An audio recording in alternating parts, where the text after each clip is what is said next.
As-Sunnah Foundation.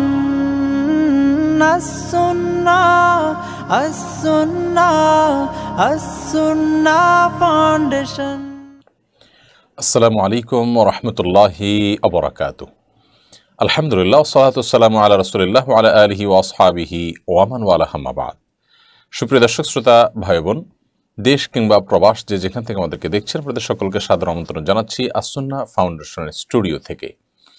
আপনারা দেখছেন as-Sunnah foundation আয়োজিত সাপ্তাহিক সরাসরি প্রশ্নোত্তরমূলক অনুষ্ঠান শরীয়হ সমাধানের 102তম পর্ব। 102 নম্বর এই পর্বে অন্য দিনের মতো ইনশাআল্লাহ বিদিনিল্লাহ আপনাদের সাথে 202 নম্বর পর্ব। 202 নম্বর পর্বে আমরা অন্য দিনের মতো ইনশাআল্লাহ বিদিনিল্লাহ ঘণ্টা ব্যাপী আপনাদের সঙ্গে থাকছি এবং আপনাদের করা জীবন ঘনিষ্ঠ জিজ্ঞাসার কোরআন এবং হাদিসের আলোকে উত্তর দেওয়ার চেষ্টা করছি। ওয়া মা তৌফিকি ইল্লা বিল্লাহ। প্রিয় দর্শক, আমরা আলহামদুলিল্লাহ ইতোমধ্যে যে সমস্ত প্রশ্নের উত্তর আমরা দিয়ে ফেলেছি, 203 নম্বর পর্ব দুঃখিত, ইতিমধ্যে যে সমস্ত প্রশ্নের উত্তর আমরা দিয়ে ফেলেছি বিভিন্ন পর্বে, চেষ্টা করি আমরা সে সমস্ত প্রশ্নগুলো যেন না আসে, কিন্তু তারপরও আপনাদের অনেকেরই জানার প্রয়োজন হয়, সেগুলো আমরা রিপিট করি। আর সে সাথে আপনাদের সুবিধার্থে আমরা জানিয়ে রাখি যে IQ এ ইসলামিক কোশ্চেন অ্যান্সার নামে আমাদের ফেসবুক পেজ এবং ইউটিউব চ্যানেলে এই প্রশ্নগুলোকে ছোট ছোট করে আলাদা করে কেটে আমরা সেখানে দিয়ে থাকি। আমরা আশা করছি যে সেখান থেকে আপনারা উপকৃত হবেন এবং আপনাদের প্রশ্নগুলো আলাদা আলাদা টুকরো টুকরো আকারে সেখানে পাবেন ইনশাআল্লাহ তাআলা। চলুন তাহলে আমরা দেরি না করে প্রশ্নোত্তর আলোকিত ভুবনে প্রবেশ করি। মোহাম্মদ তামজিদ হোসেন আপনি লিখেছেন, গভীর রাত পর্যন্ত ওয়াজ মাহফিল চলা কতটুকু ইসলাম সম্মত? ভাই তামজিদ, এই বিষয়ে আমরা এর আগে বিভিন্ন সময় বলার চেষ্টা করেছি যে গভীর রাত পর্যন্ত ওয়াজ মাহফিল যে আমাদের দেশে প্রচলিত আছে বিভিন্ন জায়গায়, এটা সুন্নাহ সম্মত নয়। ইসলাম কখনো গভীর রাত পর্যন্ত জেগে দ্বীনি আলোচনা, ওয়াজ নসিহত এগুলোকে প্রশংসার চোখে দেখে না। অতএব একজন ইমানদার হিসেবে আমাদের করণীয় হবে গভীর রাত পর্যন্ত যেন ওয়াজ মাহফিলগুলো না যায় সেদিকটা খেয়াল করা, এবং আমরা যেন চেষ্টা করি যে যথাসম্ভব রাত 9টা 10টা সর্বোচ্চ 10:30টার মধ্যেই ওয়াজ মাহফিলগুলোকে ক্লোজ করার। গভীর রাত পর্যন্ত ওয়াজ মাহফিলের সবচেয়ে বড় সমস্যা হলো যে ফজর নামাজ পড়তে অসুবিধা তৈরি হয় এবং দূর দূরান্ত পর্যন্ত অনেক সময় মাইক বাজতে থাকে, যার ফলশ্রুতিতে অনেক মানুষের কষ্টের কারণ হয়। আর নবী সাল্লাল্লাহু আলাইহি ওয়াসাল্লাম সাধারণত গভীর রাত পর্যন্ত আলোচনা, ওয়াজ নসিহত এগুলো করতেন না। আমাদের আয়েশা রাদিয়াল্লাহু তাআলা বলেছেন, কানা নবী সাল্লাল্লাহু আলাইহি ওয়াসাল্লাম ইয়াকরাহু আন-নাওমা ক্বাবলা আল-ইশা ওয়াল হাদিস বা'দা। নবী সাল্লাল্লাহু আলাইহি ওয়াসাল্লাম এশার আগে কথা বলা, এশার পরে এশার আগে ঘুমানো আর এশার পরে কথা বলাকে অপছন্দ করতেন। বিধায় আমরা প্রয়োজনে গভীর রাত পর্যন্ত ওয়াজ মাহফিলের বিপরীতে যেটি হতে পারে যে মাগরিবের পর থেকে ওয়াজ মাহফিল শুরু হলো, রাত 10টায় ওয়াজ মাহফিল শেষ হয়ে এশার পরে সবাই বাসায় চলে গেল, এটা হবে সুন্নাহ সম্মত ফরম্যাট। আল্লাহ তাআলা আমাদেরকে সুন্নাহ সম্মত ওয়াজ মাহফিল আয়োজন করার তৌফিক দান করুন। জান্নাতুল ফেরদৌস মৌ আপনি লিখেছেন, মেয়েরা কি নন মাহরাম পুরুষকে রক্তদান করতে পারবে? শরীরের কোনো অংশ, রক্ত বা অন্য কোনো কিছু কোনো মানুষকে দান করা এটা সওয়াবের কাজ। কারোর উপকারের উদ্দেশ্যে যদি আপনি করেন, বিক্রি করা জায়েজ নাই, কিন্তু আল্লাহকে খুশি করবার জন্য ফ্রি আপনি দিতে পারেন। সেক্ষেত্রে পুরুষ নারীকে, নারী পুরুষকে পরস্পরকে দিতে পারেন। এক্ষেত্রে মাহরাম নান মাহরামের কোনো ব্যাপার নেই, এবং কোনো গায়রে মাহরাম নারী পুরুষ একে অন্যের জন্য যদি রক্ত দেন, তাতে তাদের মধ্যে কোনো প্রকার সম্পর্ক তৈরি হবে না, যেটি দুধ সম্পর্কের মতো কিংবা রক্তের সম্পর্কের মতো। অতএব এর কারণে কোনো অসুবিধা নেই ইনশাআল্লাহ তাআলা। বদরুর রহমান লিখেছেন, রেশমের বিছানার চাদর ব্যবহার করার বিধান কি? বিছানার চাদর ব্যবহার করাও কি পরিধেয় বস্ত্রের হুকুমে পড়বে? আমরা জানি যে পুরুষদের জন্য রেশমের পোশাক পরার ব্যাপারে ইসলামী শরিয়া পরিষ্কারভাবে নিষেধাজ্ঞা আরোপ করেছে। ঠিক একইভাবে রেশমের যে বিছানার চাদর আছে, সেই বিছানার চাদরটাও পুরুষের জন্য জমহুর বা সংখ্যাগরিষ্ঠ ওলামায়ে কেরামের মতে ব্যবহার করা নিষিদ্ধ। তবে নারীদের জন্য রেশমের পোশাক যেরকম নিষিদ্ধ নয়, রেশমের বিছানাও নিষিদ্ধ নয়। খুব অল্প সংখ্যক কোনো ইমামদের মতে পুরুষদের জন্য পোশাক হিসাবে রেশমকে ব্যবহার করা হারাম হলেও বিছানার চাদর ইত্যাদি এই জাতীয় কোনো কাজে ব্যবহার করা হারাম নয়। তবে সংখ্যাগরিষ্ঠ ইমামদের মত যেটি বলেছে ইমাম আবু ইউসুফ মোহাম্মদ রহমাউল্লাহ, ইমাম শাফি মাযহাব হাম্বল রহমাউল্লাহ সহ অন্য ইমামদের মতেই, বেশিরভাগ ইমামদের মতেই এটি পুরুষদের জন্য নাজায়েজ। অতএব পুরুষরা রেশমের পোশাক ব্যবহার করবেন না, এবং মা বোনরা তারা রেশমের পোশাক রেশমের বিছানা চাদর ব্যবহার করবেন না। মা বোনরা বিছানা চাদর পোশাক সব কিছু ব্যবহার করতে পারবেন। সাজ্জাদ করিম আপনি লিখেছেন, আমি অফিস হতে ঋণ নিয়ে সেই টাকা এক ব্যক্তিকে কর্জে হাসানা দিয়েছি। এখন সুদের ভয়াবহতা বুঝতে পেরে সুদ আসল একসাথে ফেরত দেওয়ার সময় যে টাকা ফেরত দিব তা ওই ব্যক্তি থেকে নেওয়া যাবে কিনা? আপনি অফিস থেকে যে ঋণ নিয়েছেন সে ঋণ নিয়ে কাউকে কর্জে হাসানা দিয়েছেন, তো অফিস থেকে যে ঋণ নিয়েছেন আপনার বক্তব্য থেকে বোঝা গেল যে আপনি অফিস থেকে সুদে ঋণ নিয়েছেন, অন্য কাউকে দিয়েছেন সুদমুক্ত ঋণ। তো সন্দেহাতীতভাবে আপনি অন্যায় কাজ করেছেন, কিন্তু আগে আপনি জানতেন না সুদের ভয়াবহতা, পরে জেনেছেন। যখন জেনেছেন তাহলে সেক্ষেত্রে আপনি তওবা করে ফিরে আসবেন, এটাই আপনার করণীয়।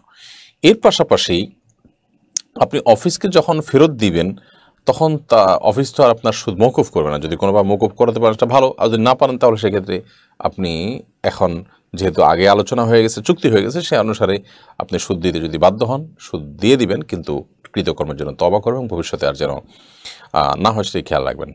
এখন প্রশ্ন হলো যে যাকে আপনি কর্জে হাসানা দিয়েছেন তার কাছ থেকে সুদের টাকাটা নেবেন কিনা?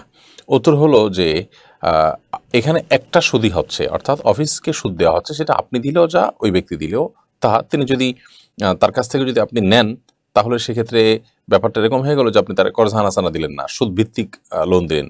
অতএব এটি আপনার দেয়াটাকেই আমি আপাতদৃষ্টিতে বেটার মনে করছি। তবে তিনিও যদি দেন তাহলে সেক্ষেত্রে এখানে সুদ একটাই পরিশোধ হলো, এবং তিনি যদি তার জন্য ঋণ নিয়েছেন আপনি সেই জায়গা থেকে পরিশোধ করে থাকেন তাহলে সেক্ষেত্রে আশা করা যায় ইনশাআল্লাহ দিন আপনার কেউ গুনাহগার হবেন না। তবে কিছুটা সংশয় এখানে থেকে যায়। আর আপনি নিজে অফিস থেকে ঋণ নিয়েছেন তখন কি আপনি জানতেন না যে এটা সুদভিত্তিক ঋণ? যদি জেনে থাকেন তাহলে ওই ব্যক্তিকে কর্জে হাসানা দিচ্ছেন সুদমুক্ত, এখন তার কাছ থেকে সুদ কেন চাইবেন? এখন তো আপনার দেওয়া উচিত। তো এই বিষয়গুলো আমার মনে হয় কিছুটা ধোঁয়াশা আছে আপনার কথা বা প্রশ্নের মধ্যে। এমডি আলী আপনি লিখেছেন, ছোট বাচ্চারা বিছানায় পেশাব করে দিলে ওই বিছানা পরিবর্তন করলেও বিছানার নিচে যে লেপ অথবা জাজিম থাকে সেটা ধৌত করা যায় না। সে লেপ অথবা জাজিম শুকিয়ে তার উপর নামাজ পড়া যাবে কিনা? এটাকে যদি এমনভাবে আপনি শুকান, এমনভাবে পরিষ্কার করেন, আজকাল বিভিন্নভাবে পরিষ্কার করার অনেক উপায় আছে যে এর আলামত ইত্যাদি থাকবে না, তাহলে সেক্ষেত্রে ইনশাআল্লাহ তার উপরে অন্য কাপড় বা অন্য বিছানা ইত্যাদি বিছিয়ে আপনি নামাজ পড়তে পারবেন।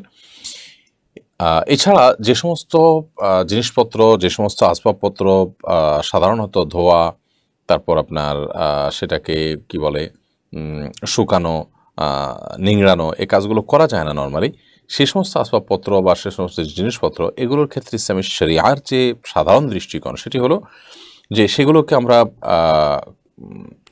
আপনার কোনোভাবে সেগুলো থেকে নাপাকের যে আলামত আছে সেটাকে দূর করে ফেলতে পারলে ইনশাআল্লাহ সেটা পাক হিসাবে বিবেচিত হবে। ইলিয়াস আহমদ আপনি দেখেছেন, এক ব্যক্তি তার বাসায় মেহমান গেলে তিনি নিজে রান্না করেন, মেহমানকে তার স্ত্রীর রান্না করা খাবার খাওয়ান না। তার স্ত্রীর রান্না করা খাবার খেয়ে মেহমান বলবে ভাবির রান্না ভালো, এটাকে তিনি গায়রত বিরোধী বা আত্মসম্মান বিরোধী মনে করেন। ব্যাপারটাকে আপনি কিভাবে দেখেন?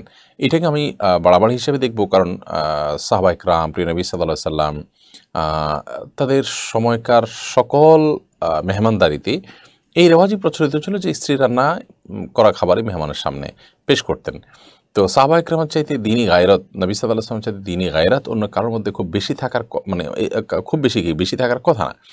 তো সেখানে সাহাবা ইকরামের চাইতে গায়রত বেশি আছে এমনটি যদি কেউ মনে করেন, সন্দেহাতীতভাবে তিনি ভুলের মধ্যে আছেন। বিধায় আমি মনে করছি এটা তার বাড়াবাড়ি।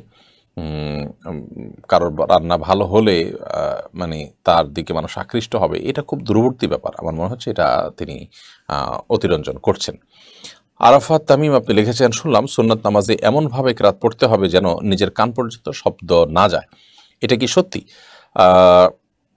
না, এরকম কোনো কথা নেই যে কান পর্যন্ত শব্দ যাবে না এতটা আওয়াজে পড়তে হবে। বিশেষ করে রাতের নামাজ যখন হবে তখন তো আপনি আওয়াজ করে পড়তেই পারেন। আর নিজের শব্দ নিজের কান পর্যন্ত আসলে সেটা উচ্চস্বরে পড়েছেন এমনটি বলা যাবে না, বরং অন্য কেউ শুনলে পাশের তখন সেটা উচ্চস্বরে বলা যাবে। বিধায় আপনি যেটি শুনেছেন সেটা সঠিক নয়। এমনি তারিকুল ইসলাম শহীদুল আপনি লিখেছেন, হাঁটুর উপরে গামছা পরে উজু করলে উজু হবে কিনা। হাঁটুর উপরে যদি গামছা থাকে এবং এই অবস্থা উজু করেন, অন্য কোনো মানুষ, অন্য কোনো ব্যক্তি যার জন্য আপনার সতর প্রযোজ্য, অর্থাৎ নিজের স্ত্রী ছাড়া অন্য কেউ দেখেছেন, তাহলে সেক্ষেত্রে সেটা গুনাহ হবে যে তারা সতর দেখেছেন আপনার। আর যদি সেরকম কেউ না থাকে, আপনি একাকী থাকেন, তাহলে সেক্ষেত্রে গামছা পরে উজু করেছেন, হাঁটুর উপরে উঠেছে সেটা, এর কারণে আপনার উজুর কোনো ক্ষতি হবে না, গুনাহ হবে না ইনশাআল্লাহ। তারা কানিজ ফাতেমা লিখেছেন, জন্মের 7 ও 21 দিনে আকিকা দিতে না পারলে করণীয় কি। জন্মের 7, 14 বা 21তম দিনে আকিকা দিতে পারলে ভালো, যদি না দিতে পারেন তাহলে সেক্ষেত্রে পরবর্তী কোনো সময়ও আকিকা দিতে পারবেন। প্রিয় নবী সাল্লাল্লাহু আলাইহি ওয়াসাল্লাম নিজে থেকেই সরাসরি তাঁর আমল প্রমাণিত আছে এই বিষয়ে, এবং আরও বিভিন্ন হাদিস রয়েছে। অতএব কোনো সালাফ বলেছেন যে আমার শৈশবে আমার আকিকা বা জন্মের পর আমার আকিকা দেওয়া হয়েছে কিনা আমি জানি না, যদি না দেওয়া হয়ে থাকে সেটা আমি জানি, তাহলে আমি আমার আকিকা এখন দেব। যদিও আকিকা বাবার উপরে বর্তায়, কিন্তু বাবা যদি মারা যান বা না দিতে পারেন, তাহলে পরবর্তীতে সন্তান নিজের আকিকা নিজে দেওয়ার উদ্যোগ গ্রহণ করতে পারেন বাবার তরফ থেকে, অথবা বাবা বেঁচে থাকলে বাবাও তিনি আকিকা কিন্তু দিতে পারবেন। এরপর ফাহমিদুর রহমান লিখেছেন, ট্রান্সজেন্ডার ইস্যুটা দিন দিন স্টাবলিশ করার চেষ্টা করা হচ্ছে। একটি বেসরকারি বিশ্ববিদ্যালয়ে নারীদের কেরিয়ার নিয়ে সেমিনার হবে, সেখানে নারীরা কথা বলবেন, তাদের মধ্যে একজন হলো রূপান্তরিত নারী। এসব প্রতিরোধ আমাদের করণীয় কি। দেখুন, ট্রান্সজেন্ডার ইস্যুটা আমাদের দেশে দিন দিন অত্যন্ত ভয়াবহ রূপ পরিগ্রহ করছে, এবং যেমনটি আপনি প্রশ্ন করেছেন, আমরাও দেখেছি অনলাইনে যে একটা বেসরকারি বিশ্ববিদ্যালয়ে নারীদের কেরিয়ার নিয়ে সেমিনার করে সেখানে পুরুষকে সেখানে কথা বলার সুযোগ দিচ্ছেন এবং তাকে নারী হিসেবে পরিচিত করাচ্ছেন। এবং এই জাতীয় বিষয়গুলোকে স্বাভাবিক করার যে একটা প্রক্রিয়া, সেটা আমরা পাঠ্যপুস্তকে দেখেছি, সেটা বিভিন্ন মাল্টিন্যাশনাল কোম্পানিগুলোর উদ্যোগ দেখেছি, এবং দেশের খুব নাম করা বড় বড় এনজিওগুলো এই কাজগুলো করছে। তারা এদেশে অনেক কাজ করতে পারে, এদেশে মানুষের বহু অধিকার ভুলণ্ঠিত হচ্ছে নানাভাবে, কিন্তু সেসব না করে এদেশের আইনে যেটা নিষিদ্ধ সেই সমকামিতাকে প্রতিষ্ঠা করবার জন্যই ট্রান্সজেন্ডার এই ইস্যুটাকে তারা স্টাবলিশ করার চেষ্টা করছে। ট্রান্সজেন্ডার এই শব্দটা যেহেতু আমাদের দেশের সাধারণ মানুষ খুব সহজে বোঝার কথা নয়, অতএব এই শব্দটা দিয়েই তারা তাদের সেই যে আপনার ষড়যন্ত্র সেটাকে বাস্তবায়ন করতে চাচ্ছে বলে আমার মনে হয়। সমাজের প্রত্যেকটা বিবেকবান মানুষ এই অপচেষ্টার বিরুদ্ধে প্রতিরোধ গড়ে তোলা আমি মনে করি সমাজের সবচেয়ে গুরুত্বপূর্ণ এবং প্রয়োজনীয় কাজগুলোর একটি। পৃথিবীর যে সমস্ত অঞ্চল সমকামিতাকে নানাভাবে প্রতিষ্ঠিত করেছে, তারা সেগুলোর ক্ষতিকর দিকগুলো এখন প্রত্যক্ষ করছে। পশ্চিমা দুনিয়াতে অনেক মা বাবা রাস্তাঘাটে নেমে আসছেন এই সমকামিতার বিরুদ্ধে আওয়াজ তুলে, কারণ তারা নিজেরা এর কুফল দেখতে পাচ্ছেন। অতএব ট্রান্সজেন্ডার যে বিষয়টা, একজন ছেলে তিনি যদি মনে করেন যে আমি নিজেকে মেয়ে ঘোষণা করব, আমার কাছে মনে হচ্ছে আমি মেয়ে, কোনো কিছুই না, তোর শরীরে কোনো প্রকার পরিবর্তন না, কিছু না, তিনি জাস্ট একজন পুরুষের পুরো কাঠামো তার শরীরে আছে, তারপর তিনি যদি মনে করেন তিনি নারী এবং নিজেকে নারী হিসাবে ঘোষণা দেন, তাহলে সেক্ষেত্রে তিনি নারী হিসাবেই সমাজের মানুষের কাছে স্বীকৃতি পাবেন। মানে বিষয়টা কতটা হাস্যকর এবং কতটা অবাস্তব, কিন্তু এই হাস্যকর বিষয়টাই মানুষগুলো যারা বাস্তবায়ন করছে তারা এতটা বোকা নয় যে একটা হাস্যকর জিনিস বাস্তবায়ন করে। মূলত এর মাধ্যমে সমকামিতাকে প্রতিষ্ঠা করতে চায়। কীভাবে সমকামিতা প্রতিষ্ঠা হবে? একজন পুরুষ যখন সে নিজেকে নারী ঘোষণা দিবে, তাহলে তার বিয়ের সময় তিনি কাকে বিয়ে করবেন? যেহেতু নারী ঘোষণা দিয়েছেন এবং নারী হিসাবে তাকে মেনে নেওয়ার আন্দোলন করা হচ্ছে যে সবাই যেন মেনে নেয়, তাহলে এখন তিনি একজন পুরুষকে বিয়ে করবেন, অথচ তিনি আগে থেকে পুরুষ আছেন। এখন একজন পুরুষের সাথে তিনি যেন সম্পর্ক করবেন, বিয়ে না হোক শারীরিক সম্পর্ক করবেন, তখন সেটা কী হলো? সমকাম হলো। সমকামিতাকে সরাসরি প্রতিষ্ঠিত করতে না পেরে এভাবে ট্রান্সজেন্ডার ইস্যুর আড়ালে এটাকে প্রতিষ্ঠা করবার অপচেষ্টা আমাদের সমাজে মানুষ লিপ্ত। কতটা ভয়ঙ্কর একটা ব্যাপার যে একটা ছেলে মেয়েদের ভেতরে ঢুকে পড়বে, এটার জন্য সে নিজেকে মেয়ে হিসাবে ঘোষণা দিবে, একটু মেয়েলি ভাব ধরবে, অথবা জাস্ট নাম চেঞ্জ করবে, এটুকুই যথেষ্ট, এবং সে নিজেকে মেয়ে হিসাবে ঘোষণা দেবে, এটুকু যথেষ্ট। এরপর সে মেয়েদের ভেতরে প্রবেশ করতে পারবে, মেয়েদের মধ্যে যেতে পারবে। মানে কতটা উদ্ভট এবং কতটা ভয়ঙ্কর চক্রান্তের অংশ। আমার মনে হয় সমাজের প্রত্যেকটা স্তর থেকে এই বিষয়ে আন্দোলন হওয়া দরকার। যদিও পৃথিবীর বড় বড় অপশক্তিগুলো এটার পিছনে ফান্ড দিচ্ছে এবং তহবিল দিয়ে তারা এটাকে প্রতিষ্ঠা করার চেষ্টা করছে, কারণ মুসলিমদের পারিবারিক বন্ধন, মুসলমান সমাজের যে সৌন্দর্যগুলো আছে, এগুলো মুসলিমদের এখন সবচেয়ে বড় সম্পদ। এগুলোকে ধ্বংস করবার জন্য এই সমস্ত চক্রান্ত চলছে। আমাদের সন্তানরা কেউ সমকামী হোক আমরা যদি না চাই, আমাদের দেশে আমাদের বংশ বিস্তার হোক, আমাদের আমাদের বংশধারাটা অব্যাহত থাকুক, সেটা যদি আমরা চাই, তাহলে এগুলোর বিরুদ্ধে আমাদেরকে দাঁড়াতে হবে। পৃথিবীর বহু দেশ এখন মানুষের জন্মের হার এটাকে কোনোভাবে আর ধরে রাখতে পারছে না, বরং এটা ভয়াবহভাবে আপনার জন্মের হার কমে গেছে পৃথিবীর বহু দেশে। এবং এর অনেক কারণের ভিতরে একটা কারণ এটাও যে বিবাহের যে স্বাভাবিক প্রক্রিয়া, আল্লাহ সুবহানাহু ওয়া তাআলা পৃথিবীতে মানুষের যে অস্তিত্ব টিকিয়ে রাখবেন নারী পুরুষের শারীরিক সম্পর্কের মাধ্যমে, সেটার বিরুদ্ধে এই সমস্ত ট্রান্সজেন্ডার সমকামিতা ইস্যুগুলোকে সেটার বিরুদ্ধে দাঁড় করানো হচ্ছে এবং সেটার বিপরীতে দাঁড় করানো হচ্ছে এবং সেটার মাধ্যমে শারীরিক সম্পর্কের প্রতি নিরুৎসাহিত করা হচ্ছে, নারী পুরুষের বৈবাহিক সম্পর্কের প্রতি নিরুৎসাহিত করা হচ্ছে। তো যার ফলশ্রুতিতে মানুষের জন্মের হার কমে যাচ্ছে। মানুষ জাস্ট যৌন আকাঙ্ক্ষা চরিতার্থ করার জন্য বিকৃত কোনো উপায় থাকলে সেটা দিয়ে করবে, তারপরও মানুষ তার চাকরি ত্যাগ করবে। এইরকম একটা বিষয়টা মানুষকে শুদ্ধ স্বাভাবিকভাবে যৌন আকাঙ্ক্ষা পূরণ করার যে প্রক্রিয়া, তার মধ্য দিয়ে যে মানুষের বংশ টিকে থাকার ব্যবস্থাপনা আল্লাহ তাআলা রেখেছেন, সেটি কিন্তু হুমকির মধ্যে আজ চায়নাতে, ইটালিতে, পৃথিবীর উন্নত বহু দেশে পড়ে গেছে, জাপান সহ বহু দেশে। অতএব আমাদের সমাজে এখনও পর্যন্ত সেই ক্রাইসিস শুরু হয় নাই, কিন্তু ইতিমধ্যে তার আলামত দেখতে পাচ্ছি আমরা। অতএব প্রত্যেকটা মানুষ আমরা এই ট্রান্সজেন্ডার ইস্যুটিকে প্রতিষ্ঠা করবার অপচেষ্টার বিরুদ্ধে রুখে দাঁড়ানো প্রয়োজন। হাফেজ মোহাম্মদ মতিন প্রামাণিক আপনি লিখেছেন, বর্তমানে বিবাহের ক্ষেত্রে দেখা যায় বিয়ে না পড়িয়েই শুধু কাবিন করে ছেলে মেয়ে একত্রে থাকে। এটা কতটুকু যথার্থ? দেখুন, বিয়ের আকদ না হওয়া পর্যন্ত প্রস্তাব এবং সম্মতি দুজন সাক্ষীর উপস্থিতিতে এটি না হওয়া পর্যন্ত যতই আপনার আংটি পরানো হোক, যতই আপনার এঙ্গেজমেন্ট হোক, যতই আপনার কথা পাকাপাকি হোক, ছেলে মেয়ে স্বামী স্ত্রী সুলভ কথাবার্তা বলা, একান্তে সময় কাটানো, এগুলোর কোনোটি কিন্তু জায়েজ নাই। কিন্তু আমাদের সমাজে অনেকে সেটিকে জায়েজ মনে করেন অথবা দোষের মনে করেন না। এটা সম্পূর্ণ হারাম একটি কাজ। একজন অপরিচিত নারী পুরুষের একসাথে সময় কাটানো আর এই এঙ্গেজমেন্ট হয়ে যাওয়া নারী পুরুষের একসাথে সময় কাটানো একই জিনিস। বিধায় আকদটা অন্তত কমপক্ষে পড়িয়ে নিতে হবে। ফিরোজ টপি আইডি থেকে আপনি লিখেছেন, জুমার খুতবা দেওয়ার সময় অনেককে ঘুমোতে দেখা যায় এবং নাকও ডাকে। তারা ওযু ছাড়া নামাজ পড়লে কি নামাজ শুদ্ধ হবে? জুমার খুতবা দেওয়ার সময় যদি কেউ বসে বসে ঘুমান, কোনো কিছুর সাথে হেলান দিয়ে ঘুমান নাই, জাস্ট বসে বসে ঘুমিয়েছেন, তাহলে সেক্ষেত্রে এর ফলে ওযু ভাঙবে না। যদি এমন হয় যে কোনো কিছুতে যদি এমন হয় যে তিনি বসে বসে ঘুমোতে একটা পর্যায়ে পড়ে গেছেন, তাহলে ওযু ভেঙে যাবে। আর যদি এমনি ঝিমোতে থাকেন, ডানে বামে একটু হালকা দুলে যাচ্ছেন, তাহলে সেক্ষেত্রে ওযু ভাঙবে না। আর যদি কিছুর সাথে হেলান দিয়ে ঘুমান এমনভাবে যে সেই জিনিসটা সরায় ফেললে তিনি পড়ে যাবেন, তাহলে সেক্ষেত্রে তার ওযু ভেঙে যাবে।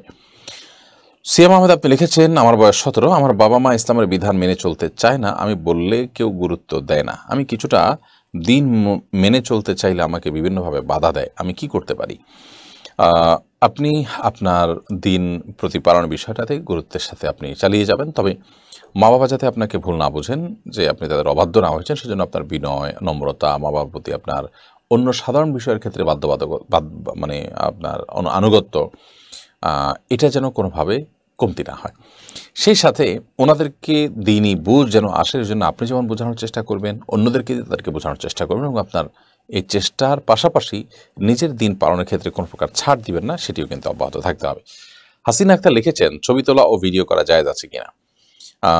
দেখুন, ছবি তোলা, ফটোগ্রাফি যে ছবি এটি তোলা, এটাকে আমরা জায়েজ মনে করি। পৃথিবীর বহু উলামায়ে কেরাম এটাকে জায়েজ বলেছেন।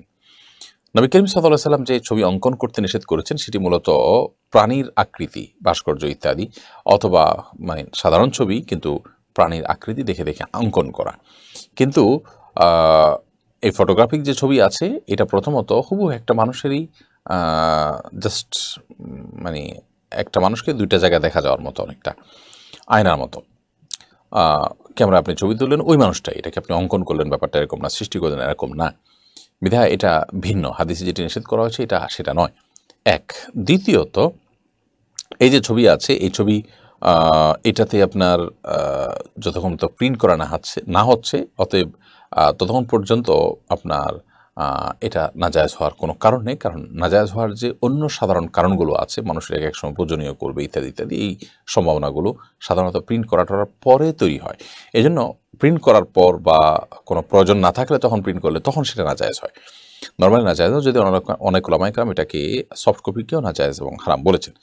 আর ভিডিওর ব্যাপারে একই কথা প্রযোজ্য হবে, এটাকেও আমরা জায়েজ মনে করি এবং পৃথিবীর বহু উলামায়ে কেরাম এটাকে জায়েজ বলেছেন, বিশেষ করে দ্বীনি কারণে।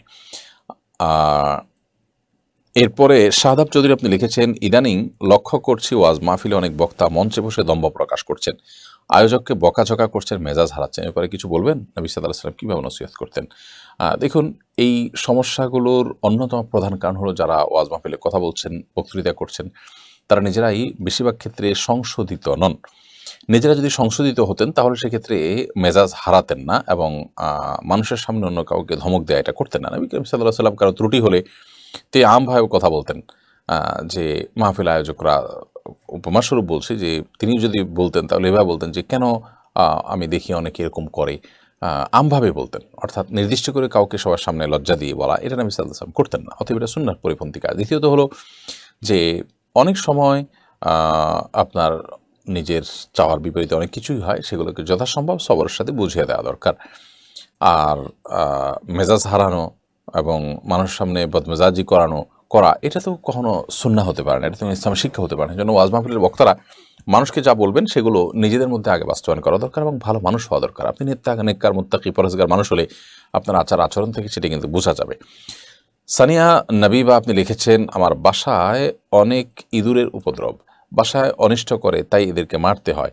এই কয়দিন প্রায় 15টা ইঁদুর মেরেছি, এতে আমার গুনাহ হবে কিনা? কোনো প্রাণী যদি আপনার উপদ্রবের কারণ হয়, আপনাকে ডিস্টার্ব করে, আপনার কষ্টের কারণ হয়, তাহলে সেক্ষেত্রে তাদেরকে যদি আপনি নিধন করেন আপনার সমস্যা থেকে বাঁচার জন্য, উপদ্রব থেকে বাঁচার জন্য, ইনশাআল্লাহ বিদিনের কারণে আপনি গুনাহগার হবেন না।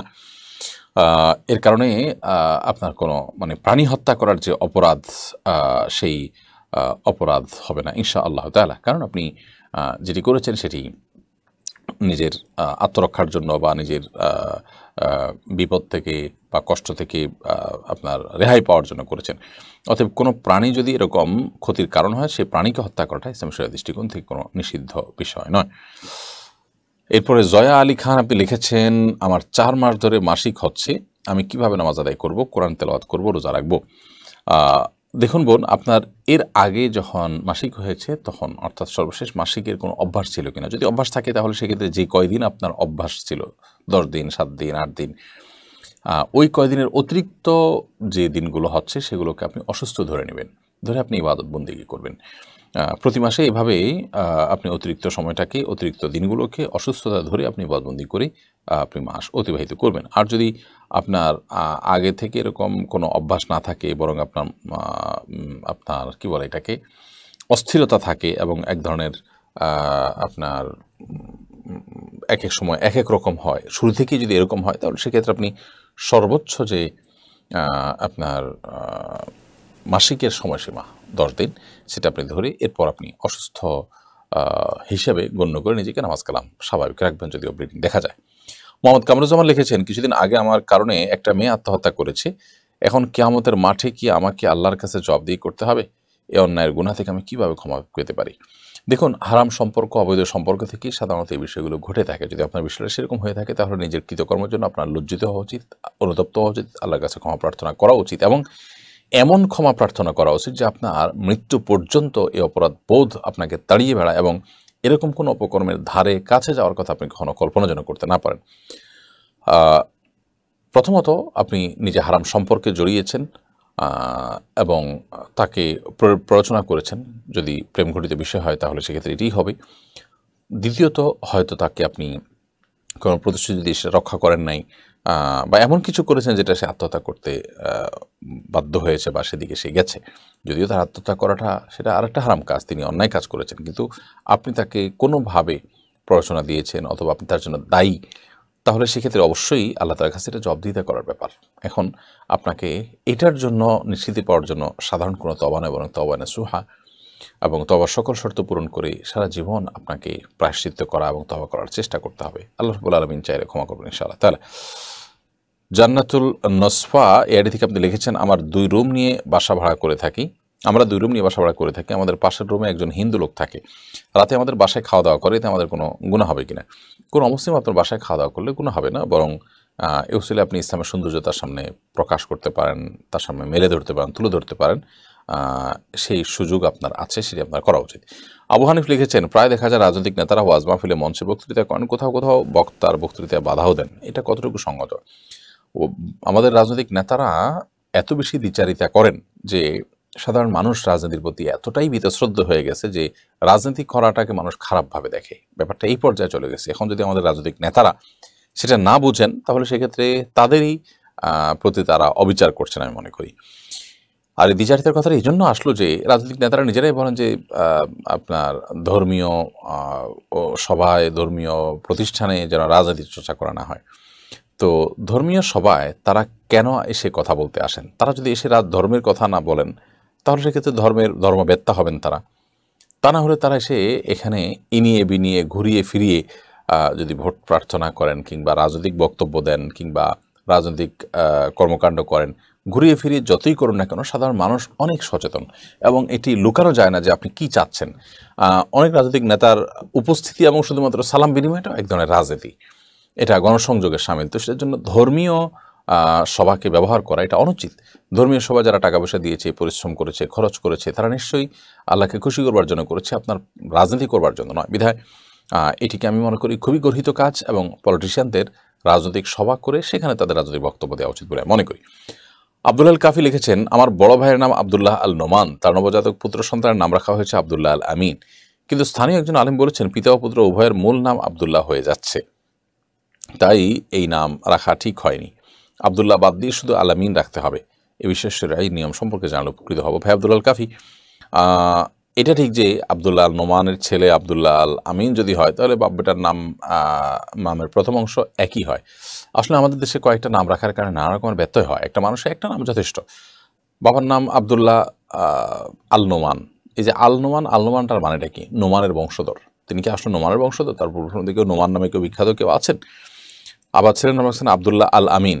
এখানে আল আমিন মানে হয় আমিনের বংশধর, অথবা আল নোমান আল আমিনের অর্থ হবে যে তিনি মানে বিশেষ ওই নোমান শব্দের অর্থটি তার মধ্যে খাটবে, অথবা আমিন শব্দের অর্থটি বিশ্বাসটিটা তার মধ্যে খাটবে, এটা তার মধ্যে আছে। অর্থাৎ দুইটা নাম, আল আমিন একটা নাম, আবদুল্লাহ একটা নাম, নোমান একটা নাম, আবদুল্লাহ একটা নাম।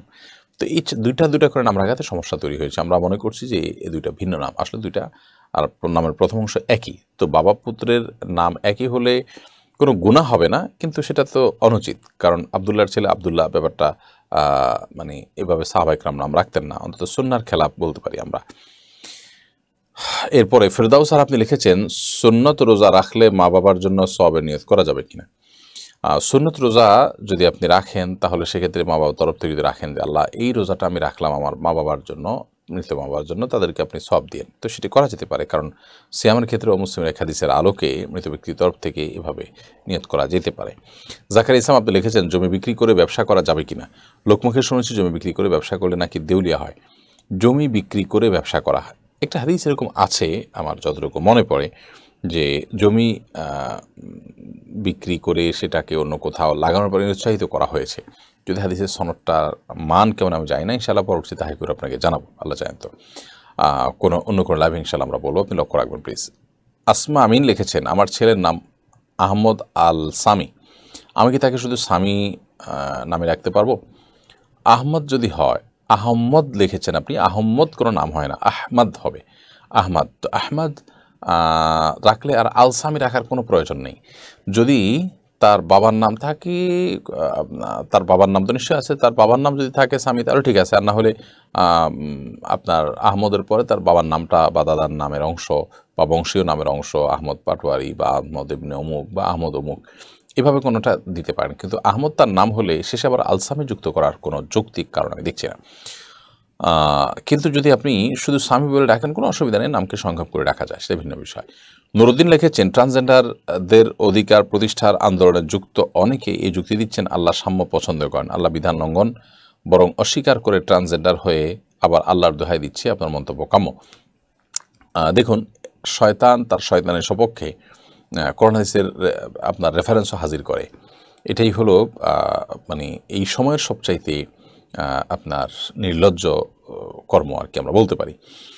আল্লাহ রাব্বুল আলামিন সাম্য পছন্দ করেন, সেটা যেমন আল্লাহ তাআলা বলেছেন কোরআনে, ঠিক সে আল্লাহ তাআলা বলেছেন লা তাবদীলা লিখালকিল্লাহ, সৃষ্টিতে কোনো প্রকার পরিবর্তন করা যায় না, যাবে না। তো সেখানে আপনি রীতিমতো নারী পুরুষ নারীর ভেগ ধারণ করে আল্লাহ লানত অভিশাপ পড়ার মতো কাজ করেছেন, আবার বলছেন যে আল্লাহ তাআলা সাম্য পছন্দ করেন। এটা স্পষ্টতই দ্বিচারিতা এবং একটা রীতিমতো ভণ্ডামি আমরা বলতে পারি। বিধায় ট্রান্সজেন্ডার এটা যারা প্রতিষ্ঠিত করতে চান আমাদের সমাজে, আমার বিশ্বাস তারা পারবে না ইনশাআল্লাহ। সমাজের প্রত্যেকটা মানুষ, হিন্দু মুসলিম নির্বিশেষে, এটার বিরুদ্ধে তীব্র আন্দোলন গড়ে তোলা দরকার। আল্লাহ তাআলা আমাদেরকে সেই তৌফিক দান করুন। প্রিয় দর্শক, দেখতে দেখতে অনুষ্ঠানে আমরা মাঝামাঝি পর্যায়ে এসে পৌঁছেছি। এই পর্যায়ে আমরা ছোট একটা বিরতিতে যাচ্ছি। আশা করছি আমাদের সঙ্গেই থাকবেন। বিরতির পরে আমরা আবারও ফিরে আসবো লাইভ অনুষ্ঠানে ইনশাআল্লাহ তাআলা। অসহায় দরিদ্রদের দারিদ্র্য দূরীকরণ ও স্বাবলম্বীকরণের লক্ষ্যে আসুন্নাহ ফাউন্ডেশন পরিচালনা করছে স্বাবলম্বীকরণ প্রকল্প। স্বাবলম্বীকরণ প্রকল্পের আওতায় এ যাবৎ প্রায় ৩,০০০ মানুষকে প্রশিক্ষণ ও স্বাবলম্বীকরণ উপকরণ প্রদান করা হয়েছে। আপনার জাকাতের অর্থে স্বাবলম্বী হতে পারে অসহায় দরিদ্র মানুষ। আসুন্নাহ ফাউন্ডেশনের জাকাত তহবিলে জাকাত পাঠাতে ভিজিট করুন www.asunnahfoundation। আসুন্নাহ ফাউন্ডেশন মসজিদ কমপ্লেক্স ও ইসলামিক সেন্টার একটি লালিত স্বপ্ন। ইনশাআল্লাহ শিক্ষা, সেবা ও দাওয়া সহ ফাউন্ডেশনের বহুবিধ কার্যক্রমের কেন্দ্র হবে এই কমপ্লেক্স।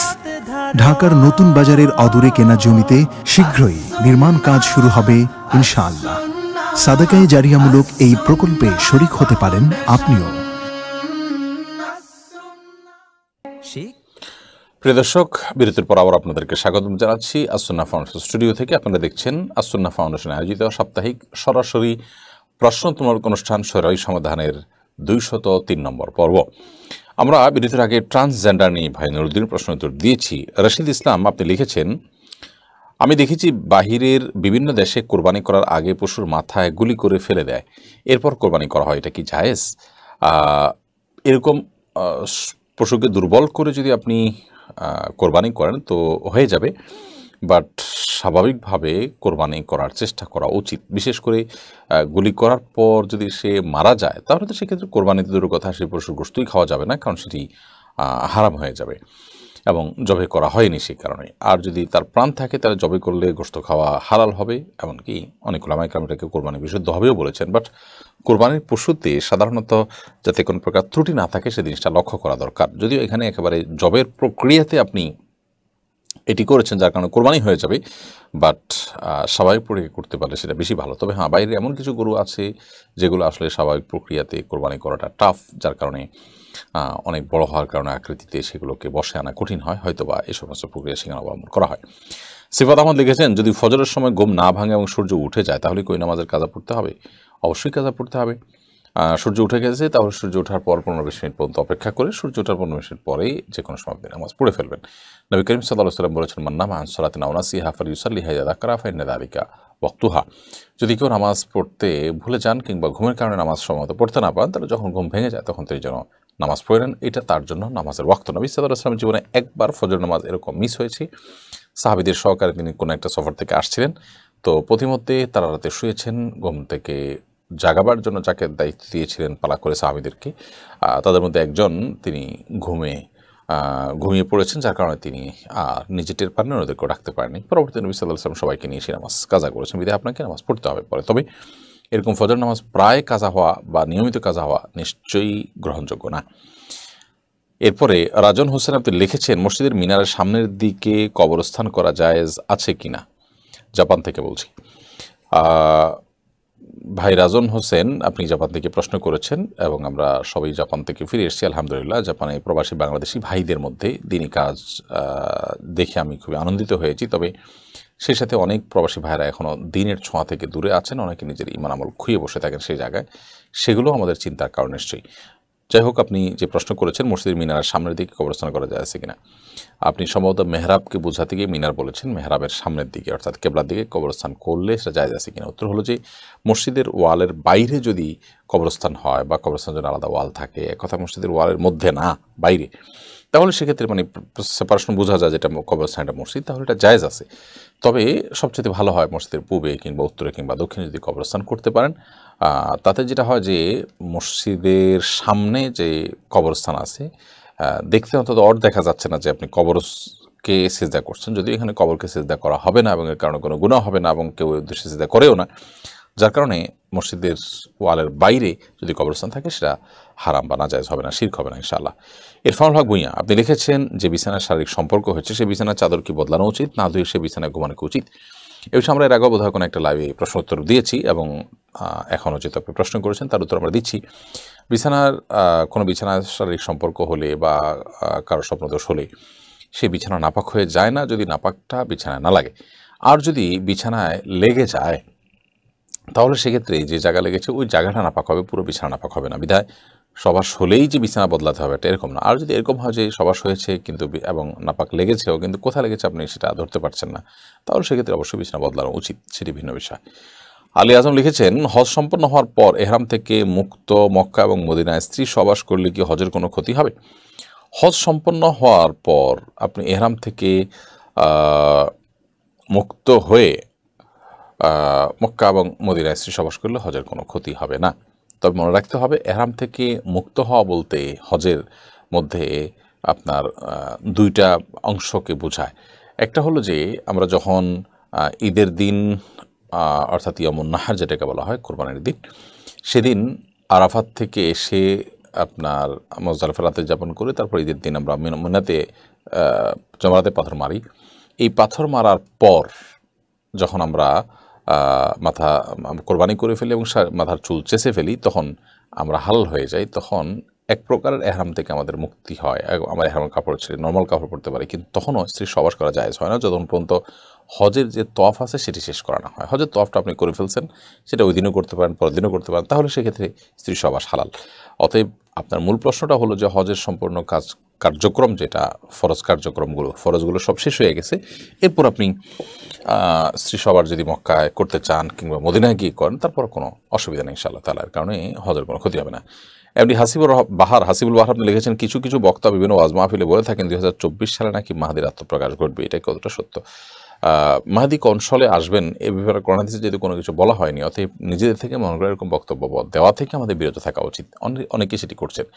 এটা ঠিক যে পৃথিবী তার পরিণতির দিকে অগ্রসর হচ্ছে, কিয়ামতের আলামতগুলো প্রকাশ পাচ্ছে। নবী সাল্লাল্লাহু আলাইহি ওয়াসাল্লাম কিয়ামত কখন হবে এটা জিজ্ঞেস করলে তিনি বলতেন, মাল মাসউলু আনহা বিআলামা মিনাস সাইল, যিনি প্রশ্ন করেছেন, যাকে প্রশ্ন করা হয়েছে তিনি তার চেয়ে ভালো জানেন। অর্থাৎ এই বিষয়ে কেউ জানে না আল্লাহ তাআলা ছাড়া। কোরআন আল্লাহ তাআলা এই বিষয়ে পরিষ্কার নির্দেশ করেছেন যে কিয়ামত কবে হবে এটা জিজ্ঞেস করলে যেন আল্লাহর উপর ন্যস্ত করা হয়, এটা আল্লাহ তাআলা কাউকে জানাননি।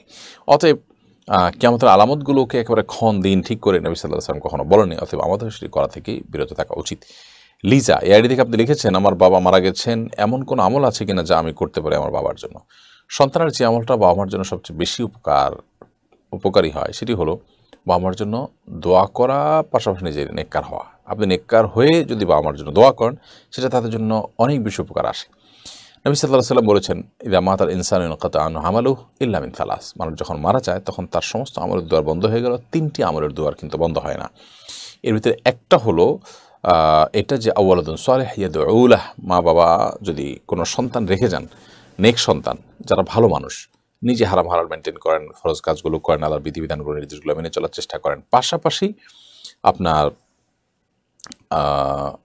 করেন, বাবার জন্য দোয়া করেন, মায়ের জন্য দোয়া করেন, তো সেটা বাবা মার জন্য অনেক বেশি উপকার আসে। অতএব আপনি আপনার বাবা মার জন্য বেশি বেশি নেক দোয়া করবেন, কিন্তু সেই সাথে আপনার নিজেও যেন নেক হন, আপনি যেন ভালো মানুষ হন, মুত্তাকি পরহেজগার হন, কোরআন হাদিসের নির্দেশগুলো মেনে চলতে পারেন, সেই ব্যাপারে আপনার সচেষ্ট থাকতে হবে। আর দ্বিতীয়ত সবচেয়ে বেশি উপকার আসে আমার জন্য সাদকা, দান, তাদের পক্ষ থেকে হালাল টাকা থেকে দান সাদকা করবেন। এছাড়া আরও বিভিন্ন করণীয় আছে, তো মৌলিকভাবে এই দুইটা সবচেয়ে বেশি উপকার আসে আমার জন্য বা মৃত মানুষের জন্য। মোহাম্মদ সাবের আহমেদ লিখেছেন, আমি প্রতিদিন নামাজ পড়ার চেষ্টা করি, কিন্তু নামাজের আগে প্রস্রাব করলে প্রস্রাবের রাস্তা দিয়ে প্রস্রাব ঝরতে থাকে, এই অবস্থায় নামাজ পড়লে কি নামাজ হবে, করণীয় কি? ভাই মোহাম্মদ সাবের আহমেদ, প্রতিদিন আপনি নামাজ পড়ার চেষ্টা করেন, নামাজের আগে পেশাব করলে আপনার পেশাব ঝরতে থাকে, তাহলে সেক্ষেত্রে আপনি অপেক্ষা করবেন, প্রয়োজনে আন্ডারওয়্যার ইত্যাদি ব্যবহার করবেন, টিস্যু ইত্যাদি দিয়ে রাখবেন, অর্থাৎ যেভাবে হোক আপনি পরিষ্কার হওয়ার চেষ্টা করবেন। এবং নামাজের যতক্ষণ আগে পেশাব করলে আপনার পেশাব ঝরা বন্ধ হয় ততক্ষণ আপনি করবেন, আধা ঘন্টা আগে বা 40 মিনিট আগে। প্রয়োজনে আপনি পেশাব করে সেখানে টিস্যু বা কিছু দিয়ে আপনি অন্য কাজ কামে থাকবেন, এরপরে নামাজের আগে দিয়ে আপনি টিস্যু ফেলে দিয়ে নামাজ পড়ে নেবেন। অর্থাৎ এক কথায় আপনি যে কোনোভাবে পেশাব যে ঝরছে সেটা থেকে আপনার শরীরকে এবং কাপড়কে পবিত্র রেখে দেন আপনি নামাজ পড়বেন। আর যদি ব্যাপারটা এরকম হচ্ছে অনবরত পড়তে থাকে, এটা আপনি আসলে কন্ট্রোল করতে পারেন না, তাহলে সেক্ষেত্রে আপনার এটা নিয়ে প্রেশানের কোনো কারণ নেই, বরং প্রত্যেক ওয়াক্ত যখন শুরু হবে তখন ওযু করে ওই ওয়াক্তের মধ্যে আপনি নামাজ পড়বেন। এর মধ্যে পেশাব যদি ঝরতেও থাকে কোনো অসুবিধা নেই, যেহেতু কন্টিনিউয়াসলি সেটা ঝরছে। এরপর নাসরিন বিনতে সাবের আপনি লিখেছেন, আমি খুব ঋণে পড়ে গেছি, এখন কি আমি ব্যাংক লোন নিয়ে পরিশোধ করতে পারি? বোন, ঋণ পরিশোধ করবার জন্য নিজের স্থাবর সম্পত্তি, গহনা, অন্যান্য যা আছে ব্যবসার মালামাল, সেগুলো সব বা যতটুকু প্রয়োজন হয় ততটুকু সেল করে হলেও আপনাকে ঋণ পরিশোধ করতে হবে। আপনি নিজের সে সমস্ত সম্পদগুলো রেখে এরপর যদি আপনি ব্যাংক লোন নিয়ে ঋণ পরিশোধ করেন এবং সুদী লোন নিয়ে করেন, তাহলে সেক্ষেত্রে আপনার এটি হারাম হবে। বিধায় আপনার যেটা জায়েজ নাই যে ঋণ পরিশোধ করার জন্য আপনি ব্যাংক লোনে যাবেন। আপনি অবশ্যই আপনার স্থাবর সম্পত্তি যেগুলো আছে সেগুলো বিক্রি করে হলেও ঋণ দিবেন। আর যদি সেরকম কোনো কিছু আপনার না থাকে, তাহলে সেক্ষেত্রে আপনি অন্যদের কাছ থেকে ঋণ নেওয়ার চেষ্টা করবেন। ঋণ মুক্তির জন্য আপনি সুদী লোন নেওয়া জায়েজ হবে না। ফরিদউদ্দিন লিখেছেন, আমি সস্ত্রীক সৌদি আরবে ওমরা করতে এসেছি, এরহামরত অবস্থায় আমাদের সভা সংগঠিত হয়েছে, অবস্থা আমাদের করণীয় কি? ভাই ফরিদউদ্দিন, ওমরারত অবস্থায় যদি এহরামরত অবস্থায় যদি কেউ স্ত্রী সহবাসে লিপ্ত হয়ে যায়, তাহলে সেক্ষেত্রে সেই স্বামী স্ত্রীর জন্য বিধান হলো যে তারা তওয়াফের পরে যদি এই কাজটা করেন, তাহলে সেক্ষেত্রে তাদেরকে ফিদিয়া দিতে হবে, দম দিতে হবে এর জন্য। সেই সাথে যে ওমরাটা হয়েছে সেটিকে কাজা করতে হবে এবং যে অন্যায় হয়েছে তার জন্য আল্লাহর কাছে তওবা করতে হবে। ফিদিয়া হিসাবে দম, অর্থাৎ সেখানে কোনো পশু কোরবানি করবেন অথবা 6 জন মিসকিনকে খাদ্য দিবেন কিংবা 3 দিন রোজা রাখবেন, সেটির কোনো একটি আপনাকে করতে হবে। পাশাপাশি এই উমরাটা কাজা করতে হবে আবার আপনাকে। আর যদি আপনি সাইর পরে এটি করে থাকেন, এই সবার হয়ে থাকে সাইর পরে, তাহলে সেক্ষেত্রে অনেক ওলামা ইকরাম বলেছেন সেটারও কাজা করতে হবে। আর এর বাইরে অন্যান্য ওলামা ইকরাম অবশ্য অনেকে বলেছেন যে না, কাজা করতে হবে না। অর্থাৎ এই বিষয়টা কিছুটা মত পার্থক্যপূর্ণ যে আপনি উমরার পর আপনার সাইর পর যদি হয়, তাহলে সেক্ষেত্রে আপনার কাজা করতে হবে কি হবে না। তবে তওয়াফের পর যদি হয়, তাহলে সেক্ষেত্রে আপনি অবশ্যই কাজা করবেন। এরপর ফাতেমা বেগম আপনি লিখেছেন, কোনো ব্যক্তি কোনো নামাজে উচ্চস্বরে কেরাত পড়তে হয়, কোন নামাজে উচ্চস্বরে কেরাত পড়তে হয় আপনি কোনো লিখেছেন। মহিলাদেরও কি উচ্চস্বরে পড়তে হবে? আমি ইদানিং এ বিষয়টা জানতে পেরেছি। এর আগে আমি সব নামাজে একইভাবে পড়েছি। আমার কি আগে নামাজগুলো হবে না? না বোন, আপনার নামাজগুলো হবে এবং মহিলাদের জন্য উচ্চস্বরে কেরাত পড়াটা আবশ্যক নয়, বরং আপনি নারী হিসাবে দিনের নামাজ, রাতের নামাজ, সমস্ত নামাজগুলো আপনি নীরবে সাধারণভাবে পড়বেন ইনশাআল্লাহ বিদিল্লাহ, সেটাই আপনার জন্য যথেষ্ট হবে। ইতিপূর্বে যে প্রক্রিয়া আপনি নামাজ পড়েছেন সেটি ইনশাআল্লাহ বিদিল্লাহ আপনার জন্য যথেষ্ট হবে।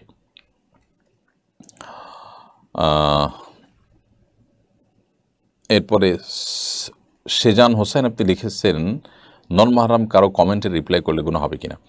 নন মাহরাম কারোর কমেন্টের রিপ্লাই যদি প্রয়োজন হয় তাহলে আপনি করতে পারেন। যদি প্রয়োজন না হয় তাহলে সেক্ষেত্রে যথাসম্ভব ফিতনার আশঙ্কা থাকলে সেক্ষেত্রে এটা থেকে আপনার বিরত থাকতে হবে এবং এটি ফিতনার দ্বারকে যেন উন্মোচন না করে, সেজন্য একান্ত প্রয়োজন না হলে রিপ্লাই না করা উচিত। হ্যাঁ, এমন কোনো রিপ্লাই আপনি করেছেন যেখানে আসলে ফিতনার কোনো বিষয় নাই বা খুব প্রয়োজনীয়, তিনি ভুল কিছু বলেছেন সেটাকে আপনি সংশোধন করেছেন, এটা জায়গা আছে। কিন্তু যেটা আজকাল দেখা যায় যে সেখানে অপ্রাসঙ্গিক কথা বলে, অর্থাৎ যেটা আসলে প্রয়োজনীয় কোনো কথা না, সেরকম কিছু বলে আমরা তাদের দৃষ্টি আকৃষ্ট করার জন্য অনেকে করে থাকি, এরকম দেখা যায়। তো সেটা হলে সেটা গুনাহ হবে। শহীদ আম্বিয়া এর থেকে আপনি লিখেছেন, মসজিদ কমিটি কী ধরনের লোকদের নিয়ে গঠিত হওয়া উচিত? মসজিদ কমিটিতে সে সমস্ত লোকরা থাকা উচিত যে মানুষগুলোর মধ্যে আল্লাহর ভয় আছে, যারা আল্লাহ ছাড়া কাউকে ভয় করেন না, যারা ঈমান এনেছেন, 5 ওয়াক্ত নামাজ পড়েন এবং যাকাত দিয়ে থাকেন। এই 4 বৈশিষ্ট্য, ঈমান এনেছেন, নামাজ পড়েন, যাকাত দিয়ে থাকেন এবং আল্লাহ ছাড়া কাউকে পরোয়া করেন না, আল্লাহর ভীতিটা তাদের মধ্যে আছে, আল্লাহকে শুধু হিসেব করে কথা বলেন, বাকি কারোর মুখের দিকে তাকিয়ে কথা বলেন না, অন্তত সত্য লুকান না। এই মানুষগুলো মসজিদ কমিটির দায়িত্বশীল হওয়ার জন্য উপযুক্ত আল্লাহর কালামের ভাষায়।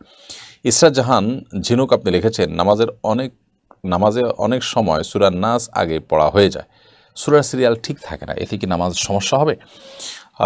নামাজে সূরা নাস যদি আগে পড়া হয়ে যায় তাহলে সেক্ষেত্রে প্রথম রাকাতে সূরা নাস পড়ে ফেলেছেন, তাহলে সেক্ষেত্রে আপনি পরবর্তী রাকাতে সূরা নাস পড়বেন, ইনশাআল্লাহ কারণে গুনাহ হবে না। তবে এটা যেন সচরাচর সবসময় না হয় সেটা লক্ষ্য রাখা উচিত।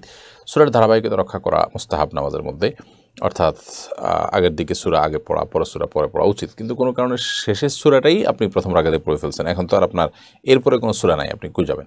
অতএব আপনি ওই সূরাটাকেই, সূরা নাসকে আবার রিপিট করলে নামাজ হয়ে যাবে ইনশাআল্লাহ। তবে মাঝে মধ্যে এরকম হলে ইচ্ছাকৃত হয় নাই, আপনার ভুলে হয়ে গেছে, গুনাহ হবে না ইনশাআল্লাহ। শাহিন রহমান লিখেছেন, আমি যদি জানি আমার সম্পদ একই থাকবে তাহলে কি আমি 3-4 বছরের জাকাত একসাথে দিতে পারবো কাউকে স্বাবলম্বী করবার জন্য? বোন শাহিন রহমান, আপনার প্রশ্ন উত্তর হলো যে একই সম্পদ আপনার থাকবে সেই ধারণা করে আপনি জাকাত দিয়ে দিলেন, দিতে পারেন, জাকাত অগ্রিম দেওয়া যায়। কিন্তু পরবর্তী বছরে যে আপনার জাকাতের যখন হিসাব করার সময় হবে তখন আপনি দেখবেন যে আমি যে জাকাত দিয়েছিলাম সেখানে আসলে কোনো নতুন করে সম্পদ যোগ হয়েছে কিনা। যদি যোগ হয়ে থাকে তাহলে সেটার জাকাতও আপনি হিসাব করে দিয়ে দেবেন, অর্থাৎ অ্যাডজাস্ট করবেন। আর যদি কম হয়ে থাকে, আল্লাহ না করেন, তাহলে তো সেক্ষেত্রে আর অতিরিক্ত দেওয়া আছে আপনার, সেটা নফল সাদাকা হিসাবে বিবেচিত হবে ইনশাআল্লাহ তাআলা। আমার স্বামী দেবদেবী বিশ্বাস করে আমার কাছে সব গোপন করে বিয়ে করেছে, আমার বিয়ে জায়েজ হয়েছে কিনা? যদি কোনো নারী কিংবা পুরুষ নিজে শিরকে লিপ্ত মুশরিক নিজের সে পরিচয়টাকে লুকিয়ে বিয়ে করেন, পরবর্তীতে সেটি প্রমাণিত হয় তার কর্মকাণ্ড দ্বারা, তার স্বীকারোক্তি দ্বারা, তাহলে সেক্ষেত্রে বিবাহ বিচ্ছেদ হয়ে যাবে এবং বিবাহ বাতিল হয়ে যাবে, বিবাহ সঠিক হয় নাই এবং তিনি প্রতারণার জন্য নিশ্চয়ই অনেক বড় পাপিষ্ঠ এবং অপরাধী হিসেবে বিবেচিত হবেন, যা বলা বাহুল্য। কাউসার আলম আব্দুল লিখেছেন, বিভিন্ন মাদ্রাসার মধ্যে দেখা যায় ক্লাসে অনুপস্থিতির জন্য জরিমানা করা হয়, এটা কি শরীয়ত সম্মত? ক্লাসে অনুপস্থিত থাকার জন্য স্কুল হোক আর মাদ্রাসা হোক কোথাও আর্থিক যে জরিমানা করা হয় এটি শরীয়তের দৃষ্টিকোণ থেকে জায়েজ নেই। অর্থদণ্ড করা এটা বর্তমান সমাজে ব্যাপকভাবে প্রতিষ্ঠিত পরিচিত হলেও ইসলাম শরীয়ত এটাকে জায়েজ বলে না। এখন আপনি বলবেন যে অর্থদণ্ড না করলে অনেক অপরাধ দমন করা সম্ভব নয়, তাহলে সেক্ষেত্রে এটার জন্য অন্য কোনো ওয়ে হতে পারে। যেমন এভাবে হতে পারে যে কোনো ছাত্র ক্লাসে অনুপস্থিত হলে নির্দিষ্ট সময় এতদিন বা এই নিয়মে, তাহলে সেক্ষেত্রে তার ভর্তি বাতিল হয়ে যাবে। নতুন করে ভর্তি হতে যে অর্থদণ্ড করবেন আপনি, সেটা ভর্তি ফি হিসাবে নেবেন, 200 টাকা দিয়ে নতুন করে ভর্তি হতে হবে। তো এরকম কোনো প্রক্রিয়া থাকলে সেটি জায়েজ হবে ইনশাআল্লাহ তাআলা। এরপরে ফারুক NDS AID থেকে আপনি ইউটিউব চ্যানেলে প্রশ্ন করেছেন, কোনো কারণে ফজরের নামাজ সকাল 10টায় পড়লে তেলাওয়াত আস্তে পড়বো নাকি জোরে পড়বো? ফজর যখন কাজা হয়ে গেছে, ফজর যেহেতু উচ্চস্বরে কেরাত ছিল, এটা যখন কাজা করবেন তখন আপনার স্বাধীনতা থাকবে, আপনি চাইলে উচ্চস্বরে পড়তে পারেন, কেরাত উচ্চস্বরে দিয়ে কাজা করতে পারেন, আর চাইলেই নীরবে পড়তে পারেন। জান্নাতুল ফেরদৌস মৌ লিখেছেন, যে মেয়ের বাবা মেয়ের খোঁজ খবর নেয় না, ভাই নেই, মামা চাচারাও অভিভাবক হিসাবে দায়িত্ব পালন করে না, এই মেয়ের বিয়ের ক্ষেত্রে অভিভাবক কে হবে? দেখতে হবে যে তার আর কে আছে। যেমন দাদা যদি থাকেন তাহলে দাদা অভিভাবক হবেন, আপনার মামা চাচারা অভিভাবক হিসেবে দায়িত্ব পালন করে না বলতে আপনি কি বোঝাতে চেয়েছেন? যদি এমন হয় যে না, তারা স্বীকারোক্তি দিতে চান না, ফোন ধরেন না, সময় দিতে রাজি না, কোনো ক্ষেত্রে দায়িত্ব নিতে রাজি না, তাহলে তো সে অভিভাবক থাকার না থাকার সমান। তাহলে পরবর্তী অভিভাবককে আছে দেখতে হবে, দাদা আছেন কিনা, নানা আছেন কিনা দেখতে হবে। এরকম রক্ত সম্পর্কে কেউ যদি দূরবর্তীও থাকেন তাহলে তারা অভিভাবকত্ব করবেন। যদি সেরকমও কেউ না থাকে, বেঁচে নেয়, যারা বেঁচে আছে তারা অভিভাবকত্ব করতে চায় না বা তাদের কোনো আগ্রহ নাই এবং তারা বরং আপনার অনাগ্রহ দেখানোর কারণে কোনো প্রকার ইনভলভ হতে চান না, তাহলে সেক্ষেত্রে এরকম মেয়ের অভিভাবকত্ব করবেন স্থানীয় কোনো গণ্যমান্য ব্যক্তি, কোনো মসজিদের ইমাম, এরকম ব্যক্তি হয়ে তাকে বিবাহ দেওয়ার উদ্যোগ নেবেন। জান্নাতুল ফেরদৌস আপনি লিখেছেন, লাইভটি প্রায় 60 পর্ব থেকে দেখছি, এখন পর্যন্ত একটি বাদ পড়েনি, আলহামদুলিল্লাহ অনেক কিছু শিখতে পেরেছি, আল্লাহ আপনাকে নেক হায়াত দান করুন। ভাই বোন জান্নাতুল ফেরদৌস, আল্লাহ আপনাকেও নেক হায়াত দান করুন, আমরা দোয়া করি। আর আপনি অনেকগুলো পর্ব দেখছেন, প্রায় 150 শতাধিক পর্ব দেখছেন, এটি জেনে আমাদের খুব ভালো লাগলো, জাযাকুমুল্লাহ খাইর। আল্লাহ আমাদের সবাইকে হেদায়েতের উপর রাখুন। সালমান ফার্সি লিখেছেন, আসুন্নাহ ফাউন্ডেশনের সদস্য হব কীভাবে? আসুন্নাহ ফাউন্ডেশনের সদস্য হওয়ার জন্য আসুন্নাহ ফাউন্ডেশনের যে ওয়েবসাইট আছে সেই ওয়েবসাইটে গিয়ে আপনি সদস্য হতে পারবেন। www.asunnahfoundation.org এটা লিখে আপনি যদি সার্চ করেন গুগলে, তাহলে সেক্ষেত্রে আমাদের ওয়েবসাইট চলে আসবে, সেখানে সদস্য হওয়ার নিয়ম একদম ফ্রন্ট পেজে আপনি দেখতে পাবেন, সেখানে ক্লিক করে সদস্য হতে পারেন। এছাড়া আমাদের এই পেজে যেখানে লাইভটি দেখতে পাচ্ছেন, আমাদের এই পেজে আমাদের ফাউন্ডেশনের যে পেজ আছে, ভেরিফাইড পেজ, আমাদের ইউটিউব চ্যানেল, সব জায়গায় আমাদের অফিসের নাম্বার আছে, এই নাম্বারে আপনি অফিস টাইমে ফোন করেও সদস্য হতে পারেন ইনশাআল্লাহ তাআলা। রোমানা আক্তার খান আপনি লিখেছেন, আমারও আমার পরিবারের জন্য দোয়া করবেন। অবশ্যই আল্লাহ তাআলা আপনাদের প্রতি রহম করুন, আমরাও দোয়া চাই। আমাদের সমাজে দর্শক শ্রোতা মণ্ডলী সবার জন্য দোয়া করে আল্লাহ তাআলা সবাইকে কল্যাণ পথে রাখুন, সুস্থ রাখুন, নিরাপদে রাখুন, ভালো রাখুন। আব্দুর রাজাক HT এর দিকে আপনি লিখেছেন, ফরজ নামাজের আজানের পরে মাইকে বা হ্যান্ড মাইকে নামাজে আসার জন্য আবার ডাকাডাকি করা যাবে কিনা জানলে খুশি হতাম। না, পুরোনো ডাকাডাকি করা যাবে না, কারণ প্রথম যে আপনি আজান দিয়েছেন এটাই ডাক। এরপর আলাদা করে ডাকাডাকি করা মানে হলো যে প্রথম, অর্থাৎ বিশেষ করে মাইকে আপনি আজানের মতো করে ডাকলেন, সেটার মানে হলো আপনি একাধিক আজানে বিশ্বাসী, বা এটাও এক প্রকার আজান। আর যদি এমনিতেই ওরকম মাইকে ডাকাডাকি কিছু না, জাস্ট ব্যক্তিগতভাবে কাউকে স্মরণ করে দিলেন যে আজান হয়েছে বা ওয়াক্ত হয়েছে, তাহলে সেটা তো জায়েজ আছে, অসুবিধা নেই। এরপরে নাজিফা তাসনিম আপনি লিখেছেন ঘুমানোর আগে যে দোয়া পড়ি মুখ না নাড়িয়ে মনে মনে পড়া যাবে কিনা। যে কোনো দোয়া বা তেলাওয়াত যেগুলো পাঠ করার নির্দেশ এসেছে সেগুলোতে মুখ নাড়তে হবে, জিহ্বা নাড়তে হবে, মনে মনে পড়লে সেটি পড়া হয়েছে বলে বিবেচিত হবে না। রেজাউল করিম মাহমুদ লিখেছেন ওয়াশরুমে কি মোবাইল নিয়ে যাওয়া যাবে? দেখুন, ওয়াশরুমে যত অল্প সময় নিজের কাজ সেরে চলে আসা যায় ততই ভালো, অতএব মোবাইল নিয়ে না যাওয়া উচিত। মোবাইলের সাথে আমাদের সম্পর্কটা এত মানে গভীর হয়ে গেছে আজকাল যে আমরা মোবাইল ছাড়া ওয়াশরুমে যেতে পর্যন্ত পাই না। তো মোবাইল নিয়ে ওয়াশরুমে গেলে অনেক ডাক্তারের সাথে আমার আলাপ আলোচনা হয়েছে, তারা অনেকে আছে কমোডে বসে লম্বা সময় ব্যয় করেন এবং এটি অনেক কোলোরেক্টাল আপনার রিলেটেড অনেক রোগের কারণ হয়।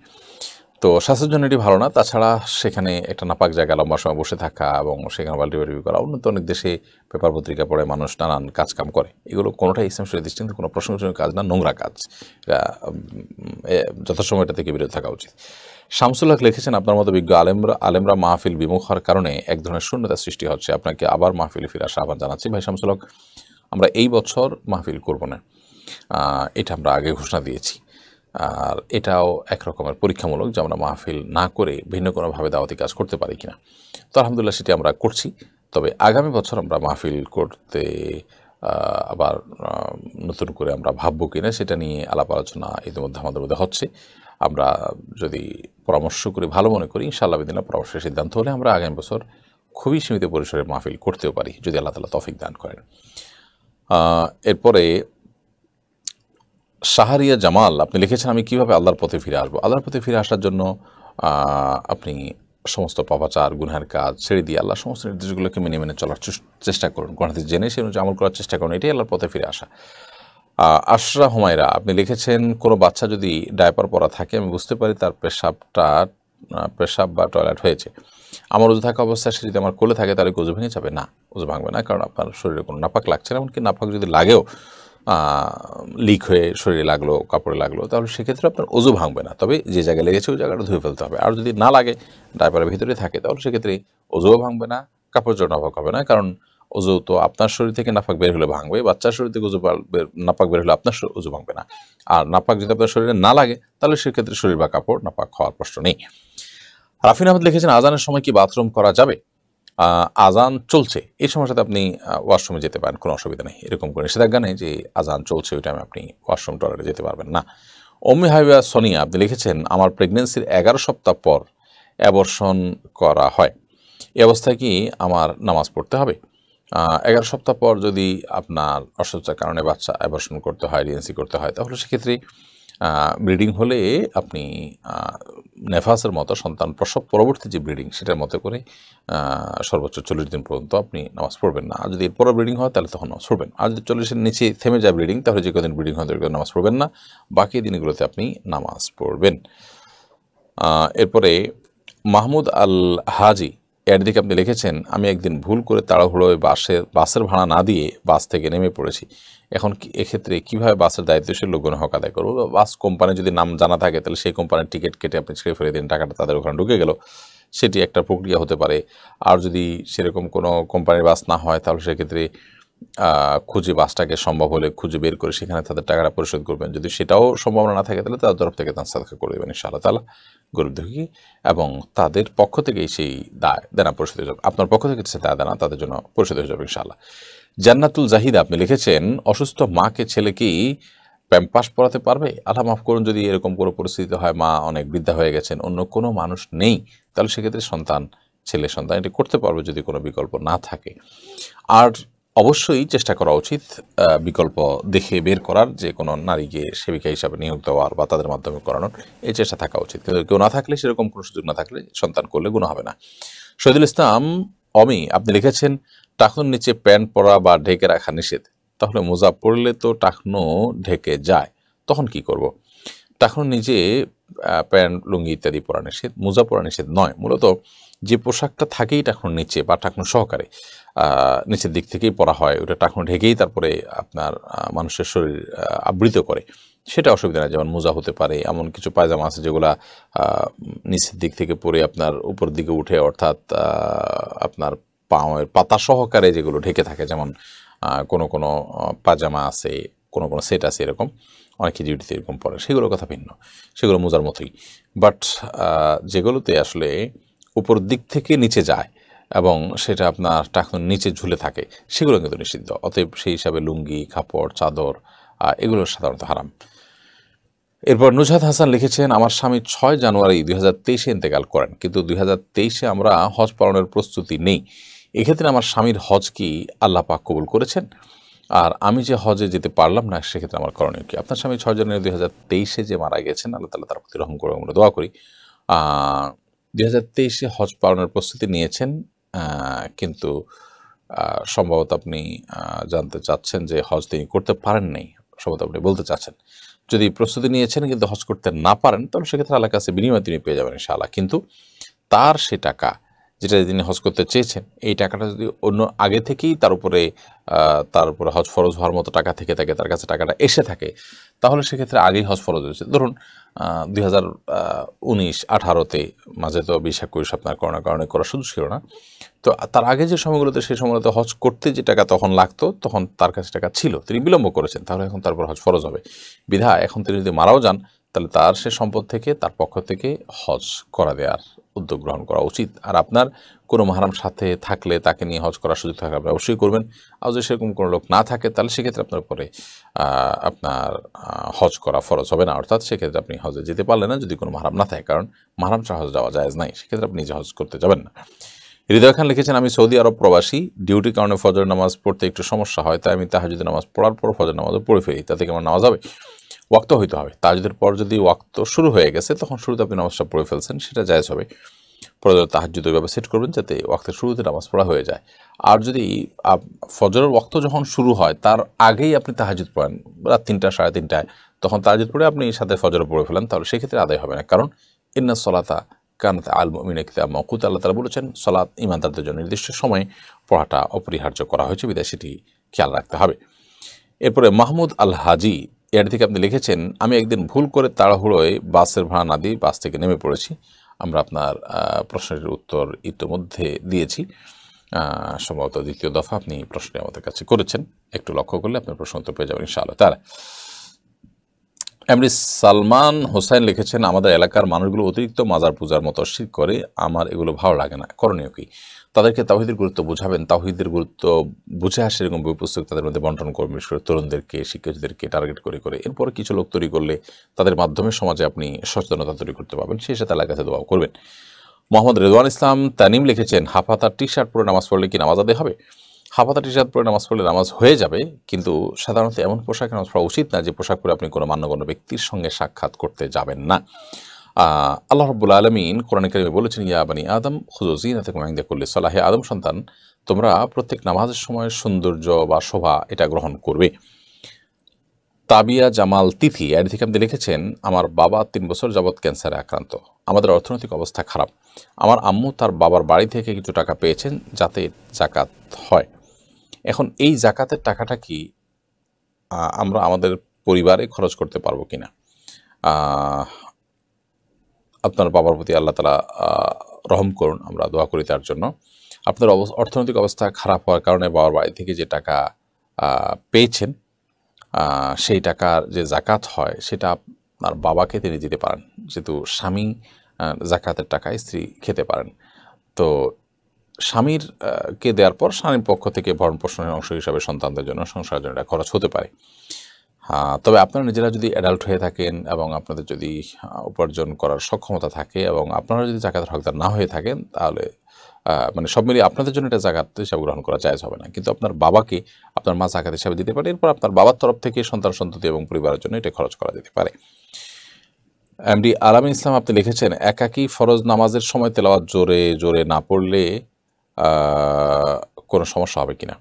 না, একাকী যখন আপনি উচ্চস্বরে পড়ার যে নামাজগুলো ফজর এবং এশা মাগরিব, সেগুলো যদি আপনি আস্তে আস্তেও কেরাত পড়েন কোনো অসুবিধা নেই, চাইলে উচ্চস্বরে আপনি পড়তে পারেন। অতএব ব্যাপারটা এরকম না যে একাকী পড়লেও আপনাকে উচ্চস্বরেই পড়তে হবে, বাধ্যবাধকতা আছে এরকম না। এরপর রিফাত হোসেন লিখেছেন, জেনে শুনে শারীরিক সম্পর্কে লিপ্ত থাকা মেয়েকে বিয়ে করা জায়েজ হবে কিনা?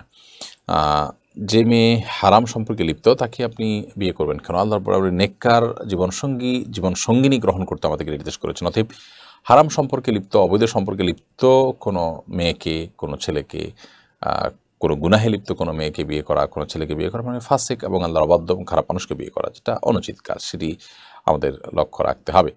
এনজে জেরিনি এটি থেকে আপনি লিখেছেন, অনেক সময় দেখা যায় গুগলের নির্দিষ্ট স্থানে সূর্যোদয়ের যে সময় দেওয়া থাকে তার পূর্বেই বাইরে আলো ফুটে যায়, তখন কি গুগলের সময় যে নামাজ পড়লে নামাজ হবে, নাকি বাইরে আলো ফুটে গেলে তখন নামাজ হবে না?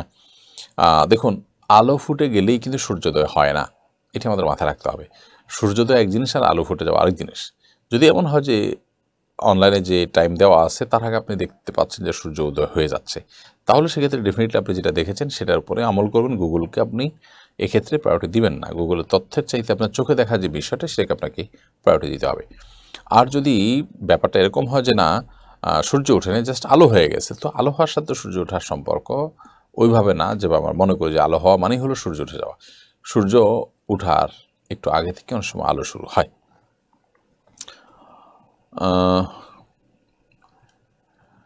প্রিয় দর্শক, দেখতে দেখতে আলহামদুলিল্লাহ আমরা 1 ঘন্টা সময় ইতিমধ্যে পার করে ফেলেছি এবং আলহামদুলিল্লাহ আজকে প্রায় 70-75টি প্রশ্ন উত্তর আমরা দিয়েছি। আমরা অনুষ্ঠানটি এই মুহূর্তে এখানে শেষ করতে চাই। আলহামদুলিল্লাহ যে সমস্ত প্রশ্ন উত্তর আমরা দিতে পেরেছি তো আল্লাহ শুকর, যেগুলো প্রশ্ন উত্তর আমরা দিতে পারলাম না সেগুলো ইনশাআল্লাহ আগামীকাল অফিস টাইমে মন্তব্যের ঘরে রিপ্লাইয়ে আপনাদেরকে আমরা দেওয়ার চেষ্টা করব। আল্লাহ চাহেন তো যতটুকু সম্ভব টেক্সটে বা কোনো লিঙ্ক দিয়ে আপনাদেরকে সাহায্য করার চেষ্টা করা হবে। এর বাইরেও আপনাদের পেজে যে নাম্বার আছে, নাম্বারে অফিস টাইমে ফোন করে আপনাদের প্রশ্ন উত্তর জেনে নিতে পারেন। ইনশাআল্লাহ বিদিনিল্লাহ আল্লাহ যদি আমাদেরকে সুস্থ রাখেন, ভালো রাখেন, নিরাপদে রাখেন, আগামী সপ্তাহেও আবার একই সময় আমরা এই লাইভ অনুষ্ঠানে হাজির হব। সে পর্যন্ত আল্লাহ তাআলা আমাদের সবাইকে নিরাপদে রাখুন, ভালো রাখুন, সুস্থ রাখুন।